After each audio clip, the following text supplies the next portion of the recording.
Hey gang, just another quick video on components. This time SVG components. I'm going to show you as fast as possible how I can create all of these different shapes inside of SVG using just this one hexagon. Okay, I exported this, got some measurements and put them all in there. So with this one hexagon, I'm going to create all of these shapes. Okay, I'm going to move this over here so we can still use it. It all starts with this. We create a symbol. Basically what we're doing is we're creating a sprite that is just that hexagon, and then we're going to create a series of sprites off of that hexagon, so that we can position them and change their colors and stuff like that. Everything is based on this one hexagon right here, and I will prove that at the very end by changing the hexagon to a circle, which is why that commented code is there. There is a clipping path, and I'll show you why in just a second here, which also uses that same hexagon, except that we've gone and changed it from units, the SVG units, to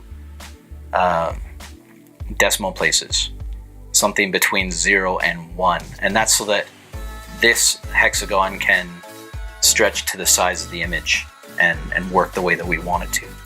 Okay, but everything else spawns off of this. That's why we have an ID here of hexagon. I've classed it out so that we can color it using CSS, but because of Internet Explorer and Edge, actually, from my understanding, we have to create our other sprites from here within the SVG. We can't just position them using CSS. So here's where it starts.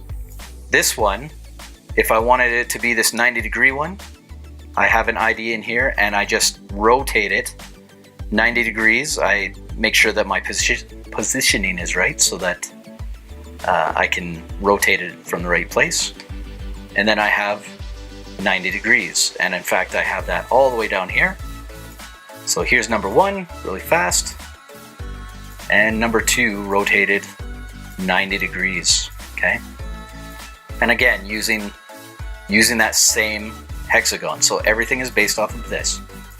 Down here, we have these orange ones, and they are the large ones. So I've actually called them large top right, large top left, large bottom right, giving them a new width, a new height, a new X, a new Y, just to get them in the right spot. But they still use that hexagon, all the way through. Same with medium top right, that's the purple one. And lots of little small ones, the little blue ones.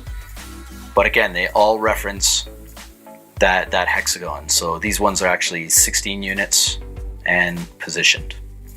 Okay. So the first one is this medium purple and little blue one.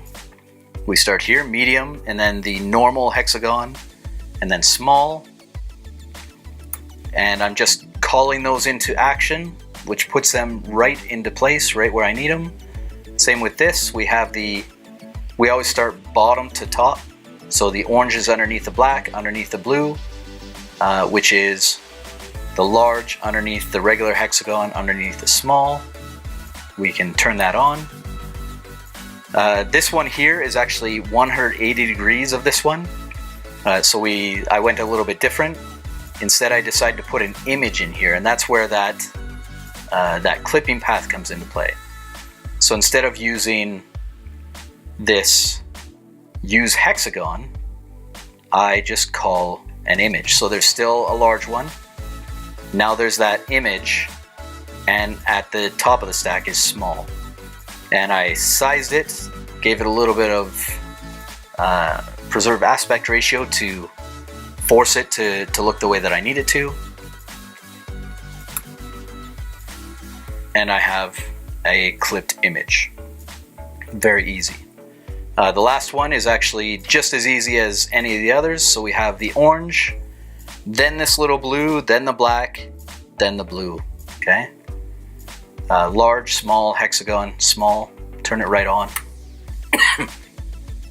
Easy as pie. Okay, what kind of pie? Your favorite, right? But we aren't done. That would be very cool in itself, except that for the project that we were doing, there was an instance where we were actually putting an icon into the middle of this. And there was an instance where we put an icon in here and it was actually going above the top of the hexagon. So two different places with the same image. For this example, I went and found some icons. I can't use the ones from the project. Those were paid for, so I went and found some free ones. Thank you to Neil Lynn for these. He put them online for free. And I just exported 3 of them: Iron Man, the Hulk, and Thor. From there, I turned them into a second sprite. So again, we have those symbols, symbol, symbol, symbol, inside of here. So we're gonna bring that right over to CodePen and paste it right at the top, okay? Now we have 2 sprites in action. We have our hexagons and we have our superheroes, our icons. Way down here,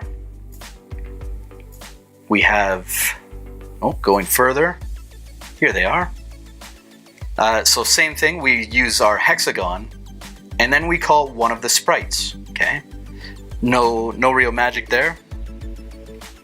So we can turn this right on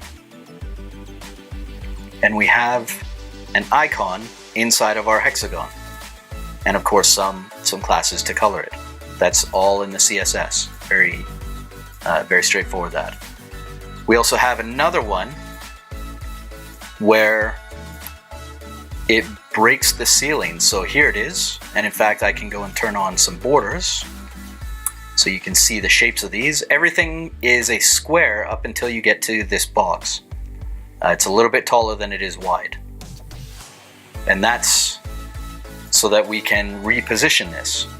The cool thing is, way up here, way back to our symbol, we had this preserve aspect ratio and we placed it. This is kind of like, preserve aspect ratio is actually like background position and background size, all put together into one thing, and it works wonderfully. So in this case, whenever the box is not a square, it will put this polygon, this hexagon, in the middle this way, and touching the bottom every single time. Okay, and by doing that, that part drags down, and then we just put this wherever it needs to be, and we get it so that it breaks the ceiling. Okay, so all of these icons, were spawned from a single hexagon. Sorry, all these different shapes were spawned from a single hexagon. And I can prove that really fast before the time runs out by changing this to circle. And now everything except for that clipping path, which uses a different path altogether, is a circle.